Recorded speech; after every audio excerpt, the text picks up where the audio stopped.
रात के 10 बज रहे थे। रघु काम से थककर अपने घर की ओर लौट रहा था। शहर के बाहर उसकी छोटी सी झोपड़ी थी।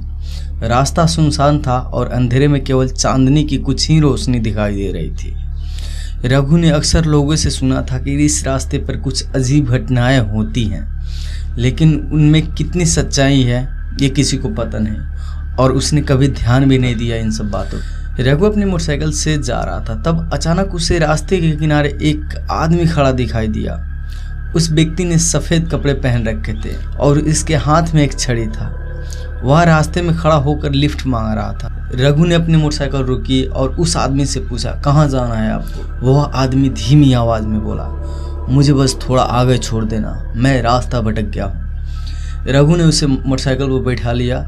कुछ देर के लिए कोई बात नहीं हुई। अंधेरे में केवल बाइक का शोर और जंगल की आवाज़ें सुनाई दे रही थी। लेकिन रघु ने जब उससे पूछा वह इतनी रात को यहाँ क्या कर रहा था, तो आदमी ने कहा, मैं यहाँ रास्ता खोजने आया था, लेकिन मैं हर बार रास्ता भूल जाता हूँ। रघु को ये बात कुछ अजीब लगी, लेकिन उसने कुछ ज़्यादा ध्यान नहीं दिया।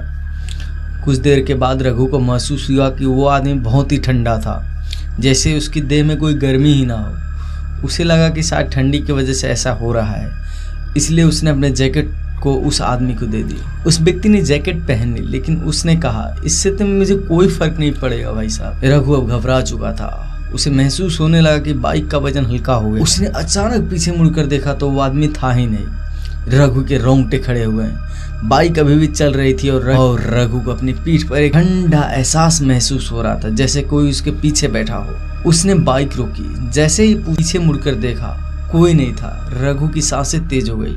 वह समझ नहीं पा रहा था कि यह सब क्या हो रहा है। तभी उसे पीछे से किसी ने धीरे से कहा, मैं अब भी तुम्हारे साथ हूँ।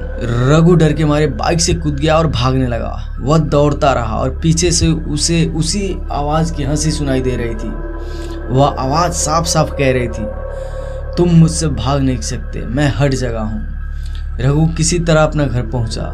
दरवाज़ा बंद कर लिया। उसका दिल जोर जोर से धड़क रहा था। उसने अपने घर के सारे लाइट्स जला दिए और कोने में बैठ गया। लेकिन तभी उसे एहसास हुआ कि उसकी जैकेट गायब थी। वह समझ गया कि वह चीज़ अभी भी उसका पीछे है। अचानक घर की लाइट बंद हो गई। अंधेरे में रघु को हंसी सुनाई दी। कोई धीरे धीरे उसके पास आ रहा था। रघु की आंखों में डर था। तभी एक झटके में लाइट वापस आ गई और उसने देखा कि उसकी जैकेट कुर्सी पर टंगी हुई थी, लेकिन जैकेट से पानी टपक रहा था, जैसे वह नदी से निकली हो। रघु समझ चुका था कि वह कोई साधारण आदमी नहीं था। वह शायद उस रास्ते पर किसी हादसे का शिकार हुआ होगा और भटकता हुआ आत्मा बन गया होगा, जो अपनी मुक्ति के लिए मदद ढूंढ रहा था। रघु ने उस रात के बाद फिर उस रास्ते पर कभी भी अकेले न जाने का फैसला किया।